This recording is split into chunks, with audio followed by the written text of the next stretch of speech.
90% of people, they cook less than 10 different recipes a year. Almost all our cooking is based on adaptations. So the fact that we know a recipe and then we're just adapting an ingredient here or there, that's really where all the real cooking happens. Beta taught an AI how to cook. So we made a neural network of food pairing that enables you to adjust and modify, really adapt and personalize a recipe in front of you.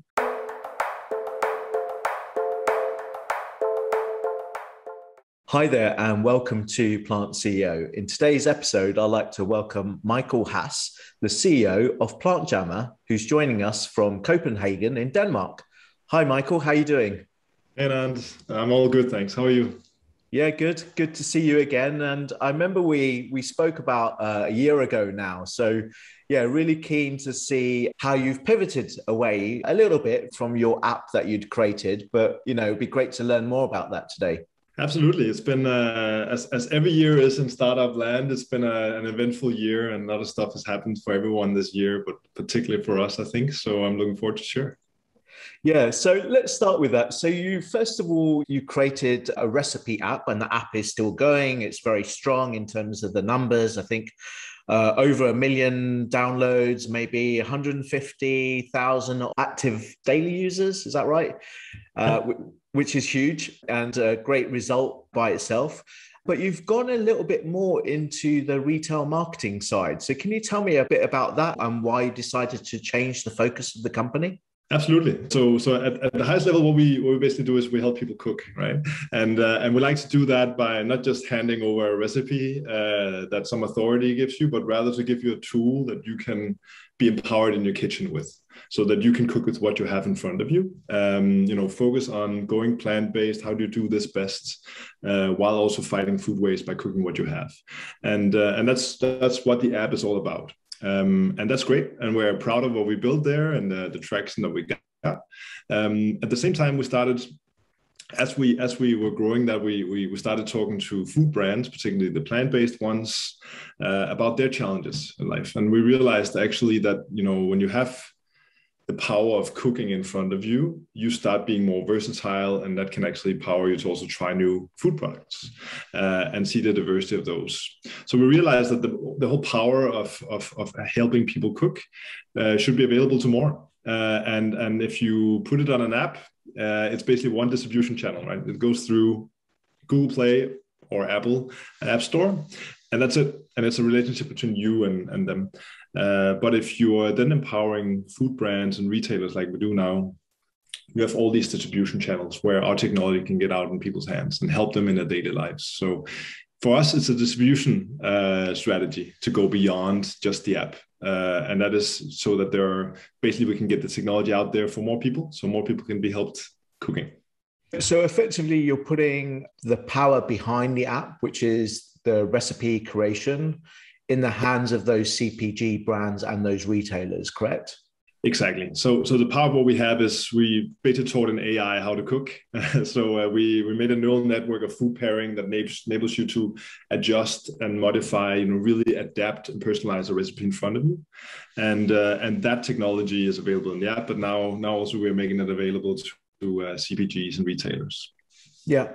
And so can you maybe go over a case study or a recent example that you think would highlight what you do really well? Sure. I think one of my favorite plant-based brands is a Danish company called Naturli Foods, which develops both, dairy, plant-based dairy products and plant-based meats. And they had this challenge when they came to us that, they're really powerful in the vegan community. And there's a big strength and big emphasis there, and that's fantastic. But when they're then asking people what's the next food product we should develop, they got the advice from that community. But if they want to have real impact and touch billions of people, they have to also touch a broader community, the flexitarians of this world. So they came to us and said, hey, how can we learn how other people think than our normal tribe? So particularly these people who are, going plant-based once or twice a week, and, nudging a little bit more in that direction. How can you help them? Because that's something that will be impactful. And the challenge that they had was that, if you say flexitarian, it's basically 35% of the population, right? Because a lot of us are the people who are not going directly vegan. We're at least flirting with the plant-based space, right? And which is fantastic. But when it's that many people, it's not really a segment. It's not really someone you can understand. You have to go deeper. So what we did with Naturli was we built a recipe dynamic experience on their website, and it's there, where we made campaigns to get this particular segment, the people who are flexitarian and plant-based and who like their brand already, to go and try to decide what to cook tonight. Then people went in, that did all these adaptations. I want to make this vegan, I want to make that Mexican, I want to take out cilantro, those kind of micro decisions. We brought back in a dashboard, and then we could actually show Naturli, okay, if you want to go into this space of flexitarians, here's your dashboard, the sort of flavor fingerprint of a flexitarian that likes Naturli today. And then we could look at, what are the ingredients they like, what are the ingredients they don't like, what are the filters they have, and we could together say what is the right food product to develop to actually solve their problem. And we went in and looked at what they already had in their R&D pipeline and looked into it and realized, cream cheese that's plant-based and can be used as a base topping for pizza can work really well. If we develop that, this is how we position it. And then what we did was actually, rather than just saying that's a good idea and we should develop it, they actually developed it in small quantities, and we launched it on Amazon Fresh first, without going in any supermarket aisle first. We added a shoppability functionality in the recipes on their site, started marketing just for the particular lookalike audience that we already had done learnings with, out of mainly Hamburg and London, and already got really nice sales, around 40,000 units during the course of the first month, whereby we could prove this is a product that works. We can go to retailers and say this is a product that we can actually get off your shelves. So it made for a much stronger database for Naturli to go at scale thereafter. I like the Naturli brand, actually. It's one of the products I use. So that's really good to hear. I mean, that's to drive that sort of product innovation. So generally, a user who already knows the brand obviously needs to enter the website. How did they actually figure out that cream cheese would work well on pizza? Because if they haven't got that product, how do you actually realize that? Was that because of like other ingredients, or just the recipe was directing it that way? We came in with a hypothesis that this could be interesting. And for that reason, we also made it possible, as one of the many options that you would have, to make a pizza with a sort of either cream cheese or mascarpone base in there. And because these are, flexitarians, they don't necessarily go vegan, right? And therefore, they started picking that particular dish in very high amounts relative to other dishes. And they did not substitute out, actually substituted in the cream cheese there. And for that reason, we could see there's really strong data point that is something that people want to cook in their homes. So we could actually shadow what if we had this product and it was vegan, we could actually substitute out the non-vegan product. Right. That's the power of sort of coming in with a hypothesis and then putting the choice in front of people among other choices, and then seeing what wins. I think that's really important, isn't it? Where you are given an alternative choice. So, swap out the mascarpone cheese with this new version that they're launching. And I think that's really good insights, isn't it? Yeah, and it's one of those things that we always toy with a little bit, because we call plant jammer, right? We're focusing on the plant-based direction, but at the same time, we do have cream cheese, and we even in some of the B2B products have meats in there. And the reason why is because we need the understanding of how do people think when they're not doing the thing we want them to, because then we can nudge them towards doing what we want them to do. So really understanding the behavior as is the best indicator of how we can then change behavior thereafter. So that's why having options also that go beyond the plant-based space can be necessary to really understand how do we change this? How do we change the game and really get plants on the plate? Yeah, because I did notice on the app you had less healthy options, i.e., dairy, for example, and that was in like red. So you're leaving it to consumers. And I think this is a vital, important point, that plant-based companies want to reach those flexitarians in order to create this change. I mean, the segment just for vegans is still small, right? And they can make more of an impact with flexitarians wanting to make a healthier but also sustainable change, right, going forward. Absolutely. I think it's really important to help vegans who already do this and make their lives easier, and that's a really valiant cause. But at the same time, if we're looking at impact and sustainability, then the really big impact is if we can change behaviors from not plant-based to plant-based, from plant-based to vegan. But that requires us to take them for where they are and just nudge a little bit, like saying, this is a less healthy option. How about you go for the oat milk? Yeah. Very good. So what sort of retailers are you working with today, and also CPGs directly? Yeah, so we work in the retail space. We're mainly present in continental Europe. So Aldi in Germany, Aldi Süd in Germany. We have Rimi in the Baltics. We're working with Coop Sweden and Coop Denmark as well, and just starting our work with Coop in Switzerland. Those are three completely different companies with the same name but in different countries. And all those places, we're very much focusing first on fighting food waste with this experience that then also nudges towards the plant-based. Yeah. In the CPG space, we have sort of a stronghold among some plant-based brands like the Naturli and Oatly. And then we are also we really like to work with companies that work with spices and condiments, like McCormick in the US, for instance, because if you do that well, then it's also suddenly not as much of a compromise to change your cooking behavior to much more plant-based. So really like those kind of guys. Then there's the basics companies like Barilla and Pasta that we work quite closely with as well. So pretty broadly, but we really like the move towards flexitarian and working with plant-based companies that sort of want to push in that direction. That's also where we have 5 years of experience in our app to change that behavior. So we have sort of a good sort of pre-run of knowledge already in that space. Yeah, in terms of some of those retailers like Aldi, for example, I know they're pushing really the plant-based category quite heavily. And I know Co-op, especially here in the UK, they're also doing a lot around spreading the knowledge around sustainability, especially what supermarkets can do, and also creating their own ranges of plant-based products. Can you talk a little bit specifically around how you're helping those category managers at those retailers sort of enhance? Because I would imagine that they're focused on bringing all these new products, into their listings, but they have very little research and knowledge of what is actually going to sell and work, because they're probably getting inundated, but they're also seeing the huge growth.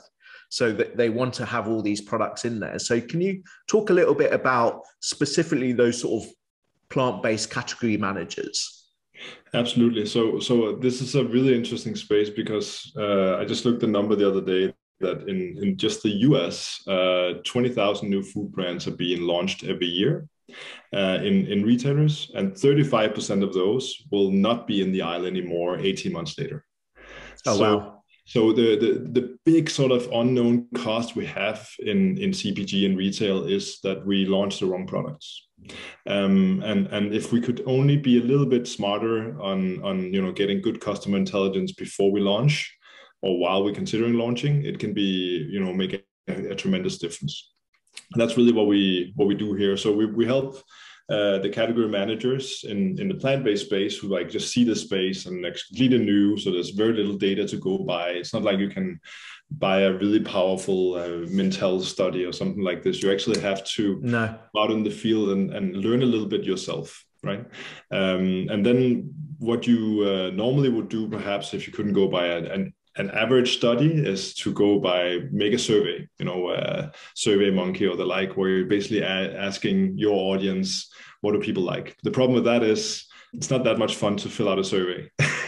so they have very low response rates, and the people who do respond, they're the types who like to respond to surveys, so they get very biased results. So what we make here is basically a recipe experience they put on their social media, and we put on our social media campaign towards the audience that's most relevant, that people actually enjoy filling out, because it's like a survey that's actually a dynamic recipe that's deciding what to cook.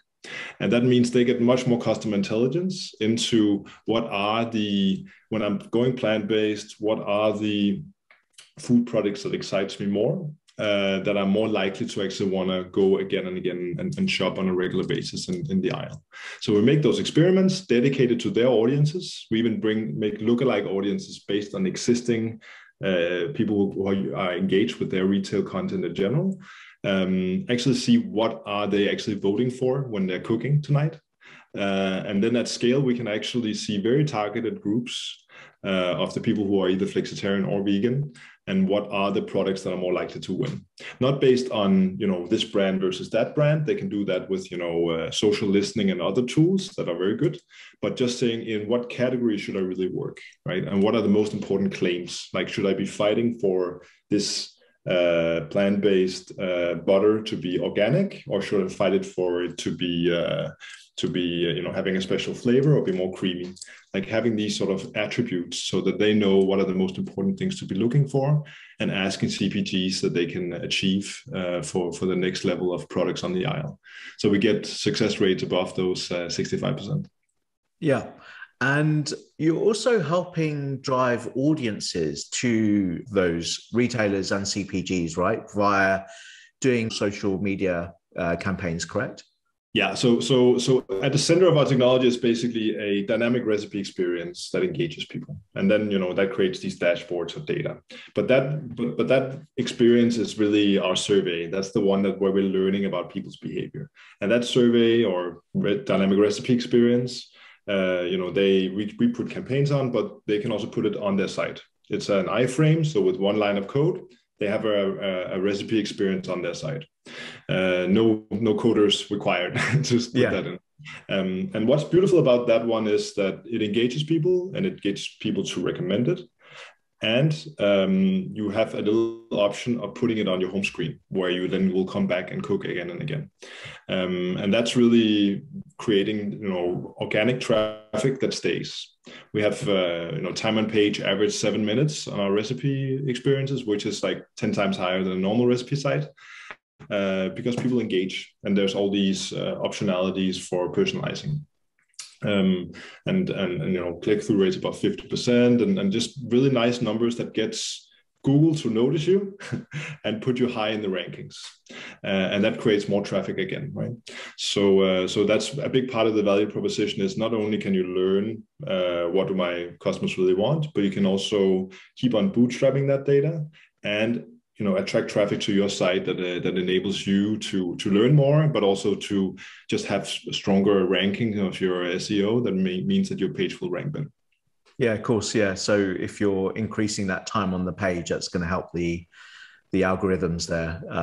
That's direct. That people are learning slowly now that Google actually is putting a lot of weight on interaction. It's not the old world of just having backlinks, but actually having people who seem to have had a valuable experience on your site is really valuable.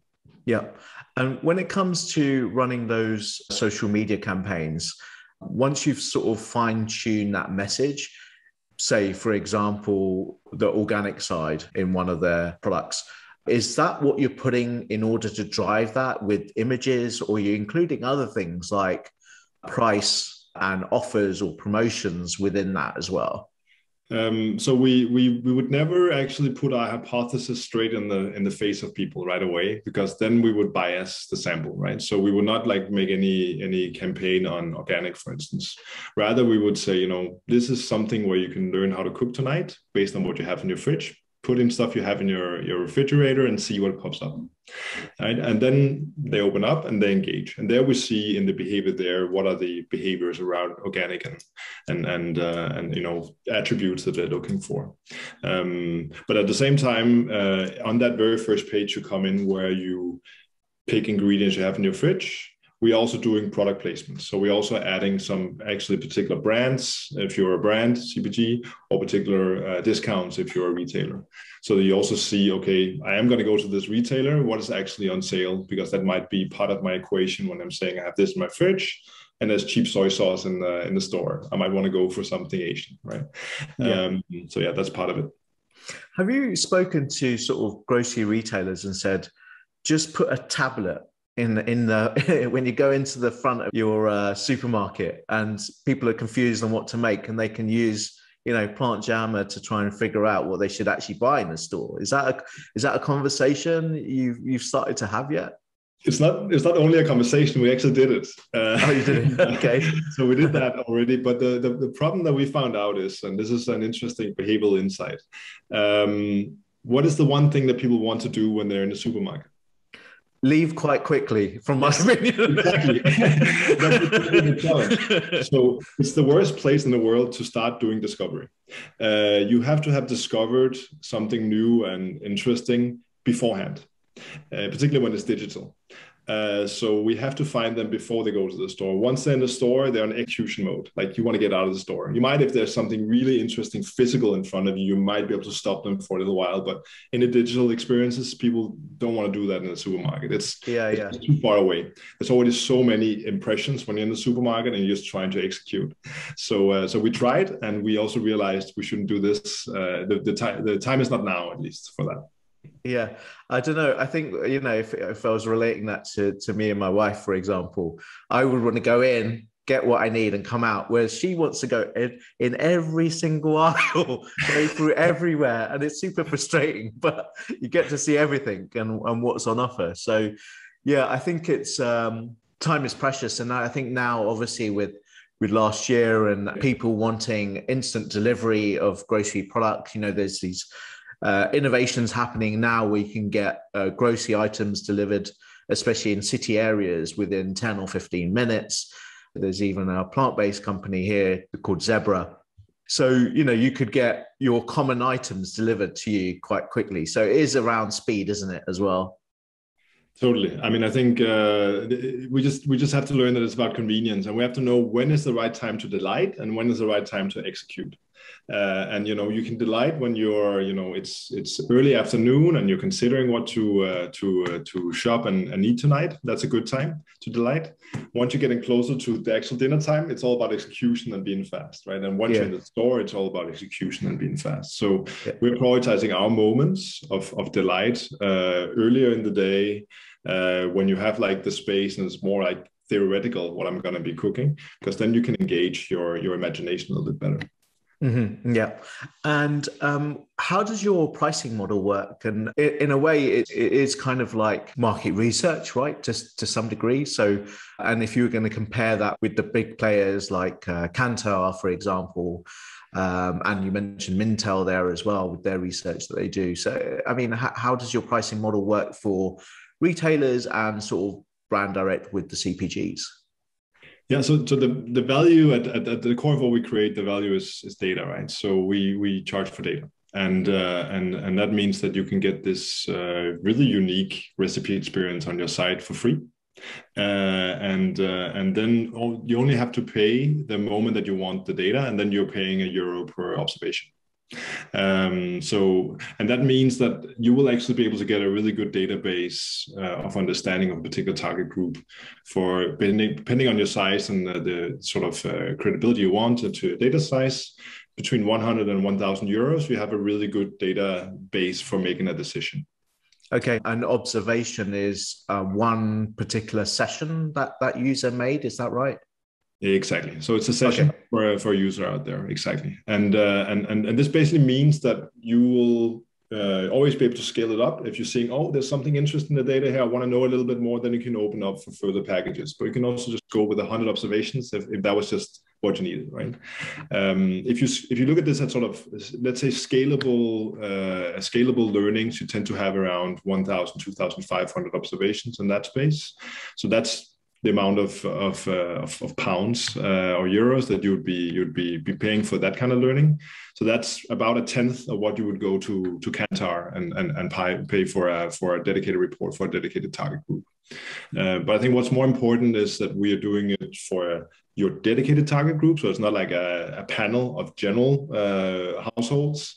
It's actually a panel of your customers, your target group that we're targeting directly in your region. So it's much more targeted. And then it takes 2 weeks to make. So it's not a 2 or 3 month project. By the time you get the data, it's delayed or out of date. Here it's actually real-time data. So you have it creeping in every day, new data observations you can learn from. And that real-time sort of finger on the pulse. Beyond the pricing, that's nice to pay 10 times less, but also to be doing things on a real-time basis where you know that the data is not outdated is really a core part. So I would actually compare us more to your Survey Monkey or sending out a survey to your customers. But the only difference here is that people actually enjoy filling out this survey. Yeah. And do you allow for like customizations of questions, for example? I know it doesn't make it as scalable, but do you allow this sort of free form of content for somebody to write bespoke questions?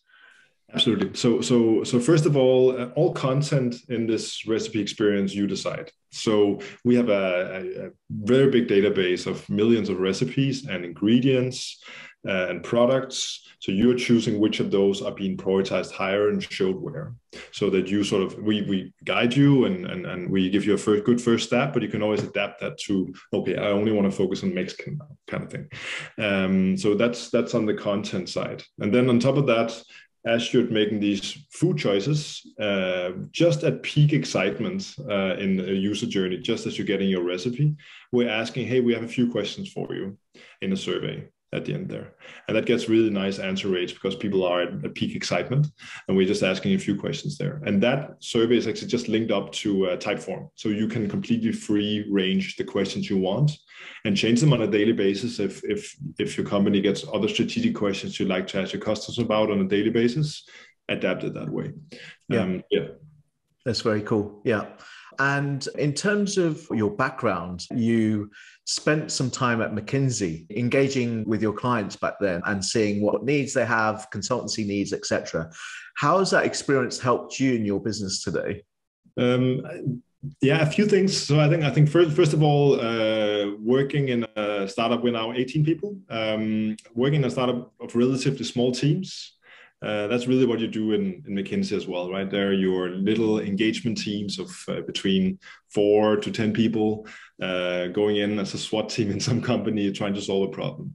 And there's a similar sort of both culture and mindset around having these small teams that have to create great performance and impact.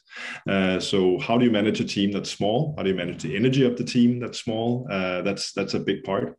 That's the first part of the equation, I believe. The second part of the equation that you learn a lot of in management consulting is that CEOs are not dangerous. They don't bite. You can talk to these people; they're humans, and you shouldn't be nervous about meeting with someone at a high level in an organization because they're human like the rest of us.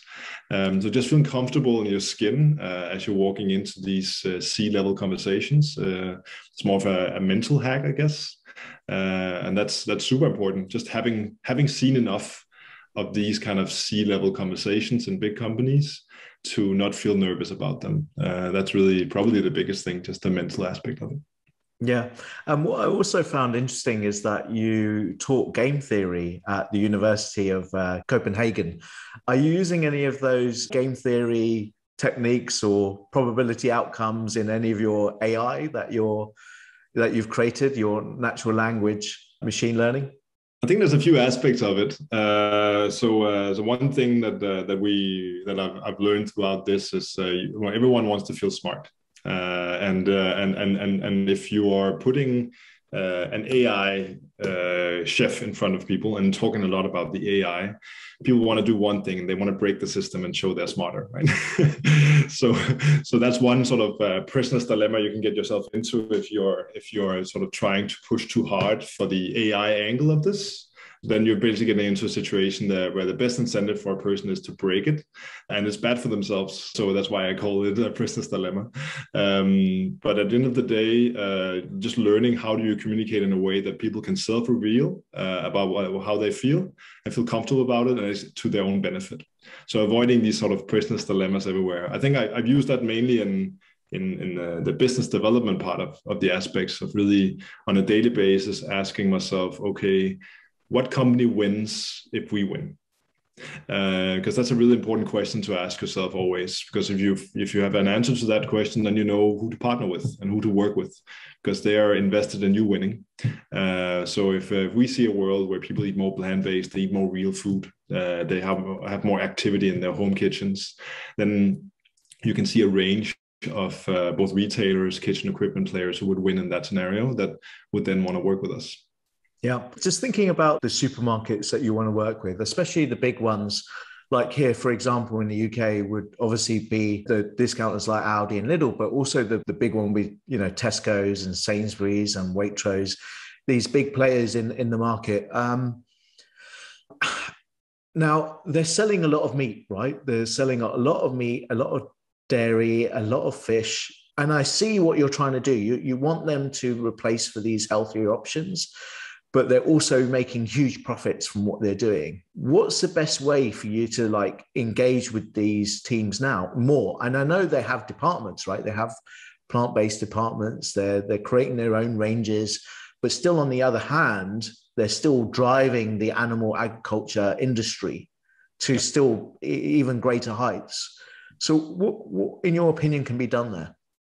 Yeah, I think it's really important to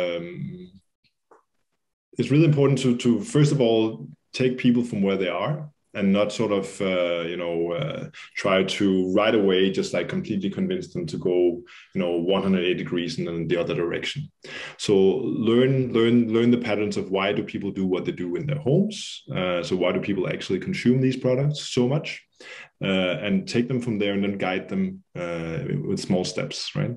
So that's why we love substitution. So in every recipe, even if you say, I want to have something with, pork, you are going to also get suggestions for, if you click the pork, what other things could you use here that are plant-based?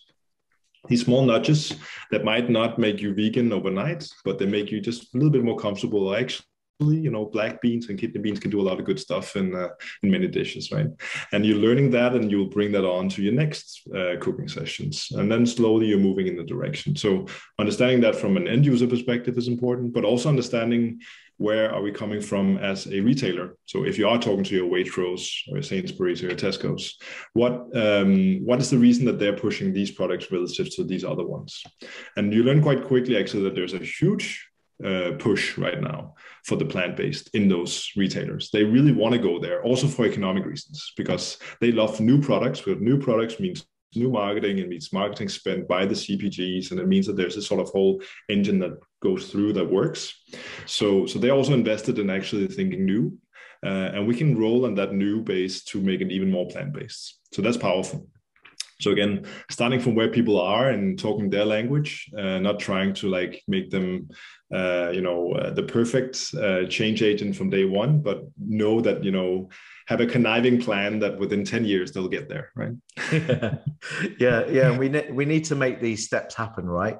Even if they're in baby or in small incremental steps, but everything helps, right? Yeah, I think I heard this quote once, someone saying that, we'll never change the world by making, a few people act perfectly. But if we can make 1 billion people act imperfectly better, then we will make much more impact. So really, I love the sort of non-dogmatic, more sort of pragmatic, one step at a time approach to solving our problems. Yep. And let's talk about your investors. So last year in 2020, you raised 4.7 million US dollars, about 4 million, I think, euros. And you had Dr. Utgar that invested, and Miele Venture Capital, which is amazing to have those big brands on board and that they're seeing the importance of this. Was there any other investors that also came in at that point? And are you looking to raise again this year or early next year? Yeah, and in that investment also came Vækstfonden, which is a Danish VC that has a very strong sort of plant-based focus, actually, and food tech focus. They've been very instrumental in our further development as well. So yeah, really, really powerful. Because when you're a VC, you have a bunch of CPGs and retailers that you're working with and you're learning from, and that's been very powerful as well. So yeah, they basically they're the major part on that investment round as well.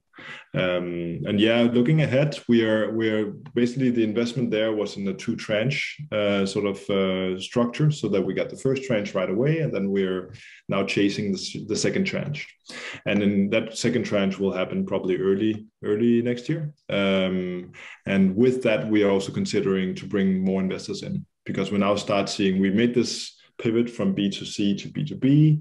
We see a very strong data angle that's really powerful. Suddenly there's a lot more scale and has much more room to grow this business model. And that means it might be the time to put a little bit more speed on, particularly on the product development of the database projects and products that we have, and therefore scale up further also on the investment side. Yeah, and to give it more of this SaaS stroke API play will definitely help in terms of overall valuation of the company.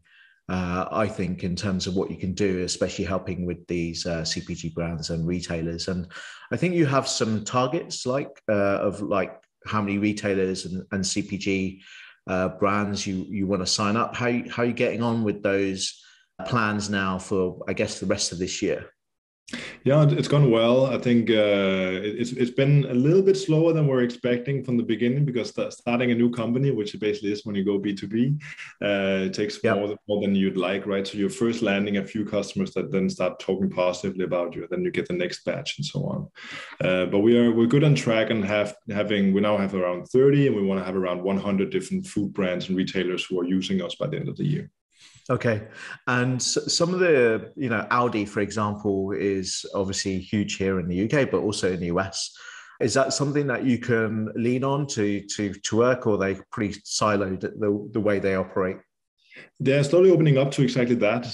They are very siloed, so it's very much different units, but they're happy to recommend across. And that's sort of the next, that goes for many of the companies we work with, like Dr. Oetker, Barilla, McCormick, that they actually have regional units and also regional brands that suddenly are opened up. So sometimes it's not a completely new sort of greenfield sales conversation when we go to the next one, because we're already sort of within the family. Yeah. And I guess you're getting loads of cool insights. I was just wondering, could you put together some things that you're happy to share, maybe on your website, like trends? I don't know if you do this already, just say, okay, well, we're seeing this option being, but I guess you also want to keep some of that data for yourself and for your customers that you're working with. But is that something that you think would be useful either for other retailers or public, just to see, what is a pulse point of what's happening today? Absolutely. It's very much, actually, the reason why I came in, I think 2 minutes late to our call just now was because I was deep in an impossible Excel sheet, because I was actually looking at an Excel sheet that had 4 billion megabytes in it. So it was impossible to open. So so I'm going back to work in Python, which is a little bit more way of working with the data, because there's so much data coming in that, we need to really beef up on that. I thought I would analyze myself, but I need my data scientists to this because it's that big. So yeah, there's a lot of interesting stuff happening there, and seeing patterns of things that are happening also real time. Because what's beautiful is that we have all this live, so we really see on a daily basis, or at least weekly and monthly basis, how trends are changing over the course of the season and over the course of how it's correlated with the media picture. So there's some really interesting insights there, and we do want to give a little bit of a sample on our websites as well about that. That's for free. That gets people a little bit more hungry for more. Yeah, for sure. And overall now, where would you see your long-term vision of the company? Yeah, so basically what we have built is behind all this, there's an engine that makes all recipes dynamic. And dynamic means you can substitute ingredients, you can make it vegan, you can make it Mexican. It really sort of adapts the ingredient and volumes along the way. And I think that's the new way of cooking. Because if you look at it, basically 90% of people, they cook less than 10 different recipes a year. Almost all our cooking is based on adaptations. So the fact that we know a recipe and then we're just adapting an ingredient here or there, that's really where all the real cooking happens. And with our technology, we're not really focused on getting you the perfect recipe, but we're focused on getting the flexibility around that recipe to realize yourself. And I think that's the future of recipes. So at the end of the day, I think the static recipe that has a beautiful picture and a video will be much less central in the media picture of tomorrow. And I think rather the dynamic recipes that we make, and I'm sure others are trying to make them as well, that'll be much more powerful. Like conversation with your recipe, basically, as you're cooking, to understand, I'm running out of cinnamon, what can I use instead? You know, those kind of things we want to have prevalent, whether it's on Amazon Alexa or in apps or on websites. Have this technology readily available, so that people start cooking much more flexibly, much more freely out there, and having our technology sort of in the background, powering all that, so that every recipe you find online has some degree of planetary power behind it. Yeah, I think what you said there with the voice assistants would be very cool, actually. You know, I know a few companies innovating in that space as well, other than just using the voice assistant as a expensive timer, a kitchen timer. Right? Yeah, Whereas you could say, right, it's hard to have a conversation with a recipe today, because you get a recipe and you just ask for the next step and you can set the timer. Whereas if you start being able to, you know, hey, what are great spices for this? What can you use instead of garlic? Right? I mean, having these kind of questions that we can actually answer algorithmically starts becoming a much more interesting conversation. And you don't even need the recipe at the end. You just need some of these like flavor suggestions and substitutions along the way. That's much more sort of real-time guidance for you. And I think that's a powerful next generation of Amazon Alexa in the kitchen. Is going beyond just timing, and also knowing that, you know, recipes by themselves don't really work on Amazon Alexa, but it really works if you can talk about gastronomy with Alexa. Right, very cool. So yeah, thank you so much for coming on today. It was great to hear how you've changed as a company, and all the insights that you're getting now, but especially helping these retailers and the plant-based brands especially is great, and especially to widen their audience pool that will become effective customers for them. So yeah, amazing work. Well, thank you, and thank you for this lovely conversation, and thank you for what you do. Thank you so much. Yeah, and hopefully I'll speak to you again soon. Hopefully. Have a wonderful day. Yeah, you too. Take care. Bye-bye. Take care. Ciao.